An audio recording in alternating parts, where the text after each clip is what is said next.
there's something we haven't explained yet to our viewers that has been a constant issue in the background during all this dreaming and prepping with the sailboat, and that is that we have two very large cats, 18-pounder and a 12-pounder, and we have been dreaming about doing this sailing away since before we had the cats. And somebody brought home two kittens about 6 years ago, and ever since then it's been a little bit of a point of contention when we start thinking about how are we really going to do this. So that brings us to where we are now. We are here, and there's a reason why, and we have a plan now for how we're going to handle sailing with the kitty cats.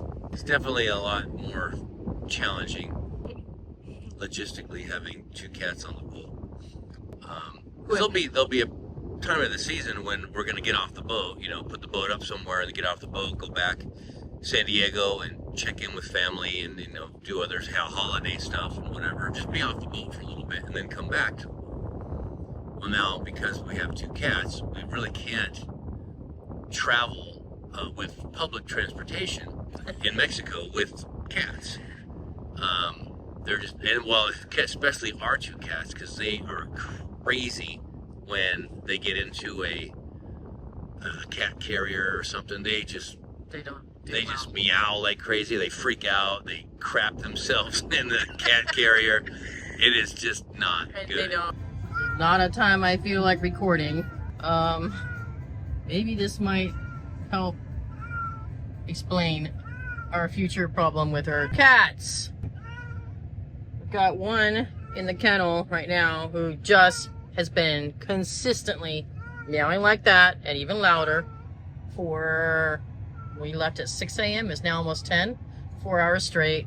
We tried taking her out. We tried shifting around the kennel, whatever. We drugged them both up. She doesn't do anything to her. To him, it'll do this. He'll still meow and he'll still struggle every now and then, but if you hold him tight and tell him no, he'll settle down. But one of them took a big crap in there, and then Chubby, who's the big furry one, sat in it all over the place. So I don't know if he did it or if he just sat on it after she did it. Anyway, we got crap all over him. So we already had to stop. We don't have any more paper towels. We don't have any water. So now we just took a turn off that leads to the beach so we can get some salt water. God, it's so disgusting, and this is so frustrating. We drove down here with them just to see again, can we get them to travel? Which is 9 hours driving. And it was constant, meow, meow, meow, meow, constant for 9 hours. They don't travel well, and they've never been on the boat. They've never been on the boat. They don't know about the boat yet. They already don't like the car, so just getting in the truck to get to the boat is going to be an issue, but at least that's only an hour. But then getting on the boat, we're going to have to go to the guest docks to get the cats on the boat, because there's no way we will get into the dinghy to get into the boat. So that gets us to the point where we're now getting ready. We're a few weeks away from leaving San Diego in our boat, and we're going to go down south around the tip of Baja. And our first leg is going to get us to Loreto, and but then we got to get back home for the holidays. If it was just him and I, we'd jump on a bus and head home. We have cats who already don't travel well, but I'd rather they be traveling in our own vehicle so we can control whatever happens. So and don't, you know, upset other people having to listen to the meowing and smelling their crap when they their tail, or making us put our poor kitty cats underneath in the luggage area, like they made us do one time with our dog.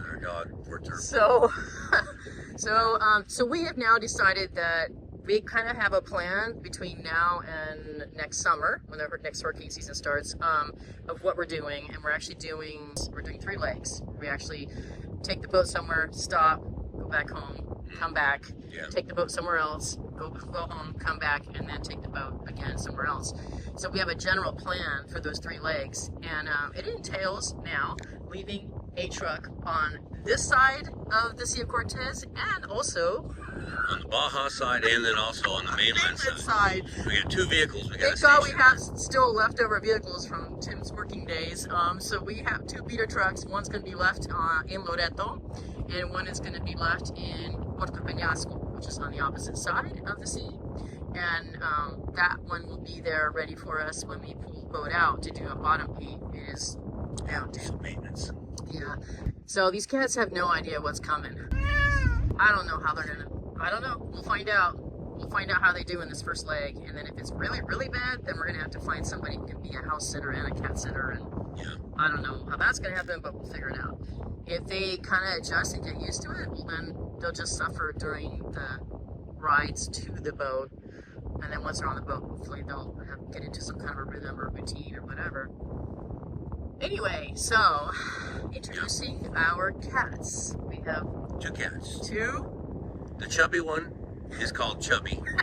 The slim one is called Slim. They're actually brother and sister from the same letter, and but they don't look like they have the same father at all. One looks like a Mancoon, yeah. He looks like he could be a Mancoon because he's huge. And the cats are very attached to us. They're great. They're nice, affectionate cats. Yeah. So that brings us to our place here in Baja. And so this is the first leg. We've been here for a couple of days, kind of actually recuperating from all the boat work we've been doing. And then I did a full day of truck work, getting the truck ready for its trip, because it's another 9 hours, 6 to 8. Yeah, 6 to 8. 6 to 8 hours down from here to Loreto, where we're going to leave it. Yeah. So anyway, getting the truck ready for that. Before their world changes drastically, we thought we would show you how their world is now. Just before the sun rises, they start telling us it's time for their morning play outside.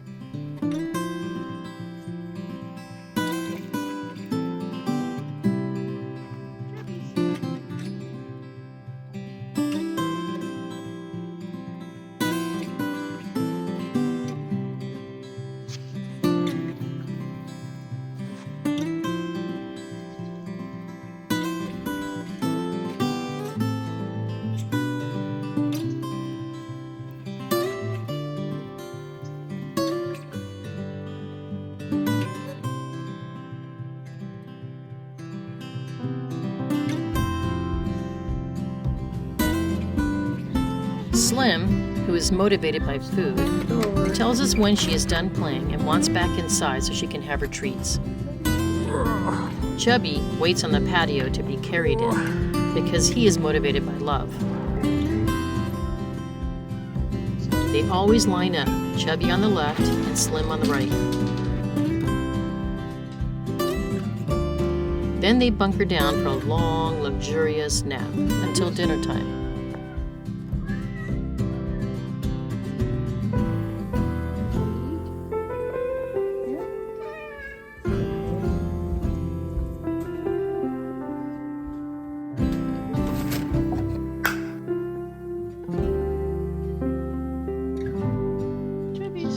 After dinner, it is snuggle time. Chubby likes to sit on top of us, and Slim loves her belly rubs. Found a bunch of these screens that go in these portholes. We are just now starting to think through how to cat-proof the Mystic and what their new routines might be as sailors. This is an update. It is 2 weeks before we're supposed to be leaving. We're supposed to be sailing away here within 2 weeks. And actually, wait, back up. We were going to leave originally on October 1st. Oh yeah, well We're already 2 weeks past. We're past that, yeah. The first date that we wanted to leave. Yeah.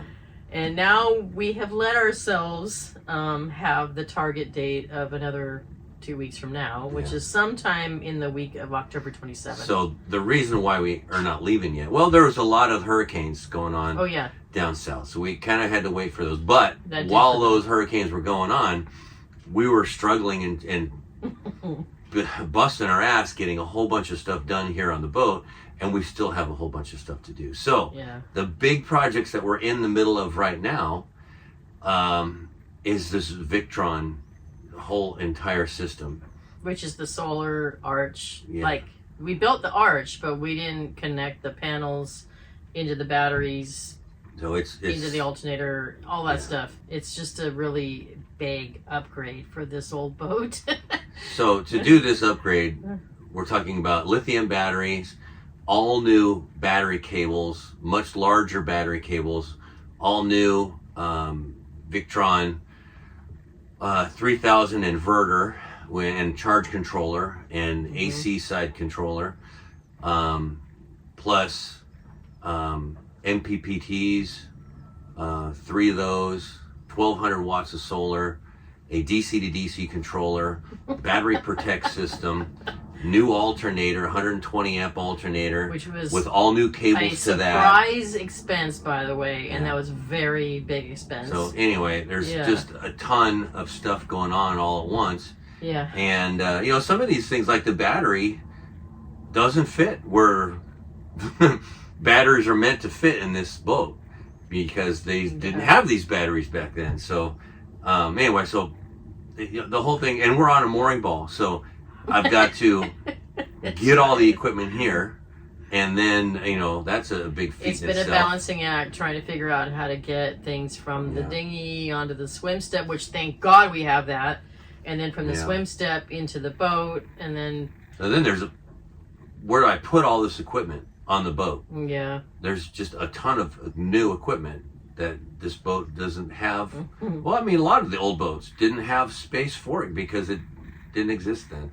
That's why we haven't left already, and we still have that to finish, and we've got dinghy davits to do. So we have had to reassess about every 3 to 5 days about, like, okay, we said our target date to leave was October 1. All along, we wanted to leave a month before the Baja takes off, which is November 3rd this year. We wanted to beat that crowd. We wanted to make sure we have a place for our boat to leave it after Thanksgiving break without having to compete against them. So the Baja is about, this year it's a little under 200 boats all going down south, down the Baja together. And we want to go ahead of them because we don't want to have to compete for anchorages against all these other boats. So we want to be ahead of them. And people keep saying, why don't you just travel with them? It's just, we don't want to be in a big group. It would be fun. I mean, it would be kind of fun, but yeah, not discounting the Baja. Yeah. It is a lot of fun and a lot of great people. But I actually want to take our time going down the Pacific side. I don't know if we have the time now, but that was the intention all along, was to really slow down. And there's like a lot of islands along there that no one ever visits. There's a lot of other towns you can go anchor in. Not great anchorage, but you can anchor there at least for a day and go explore. And we know just from traveling by land, there's some really cool towns on the Pacific side of Baja. And so it would be really cool if we can slow down and explore all that. But we can't really do that if we have 2 other boats all around us all the time, chasing us and beating us to the anchorage all the time. So we're kind of trying to beat that, but now we're running up against it. And so I don't know how that's going to work out. I don't know. But anyway, I think it's more important that we're safe when we do go, because when we go, we're going to be there for quite a while.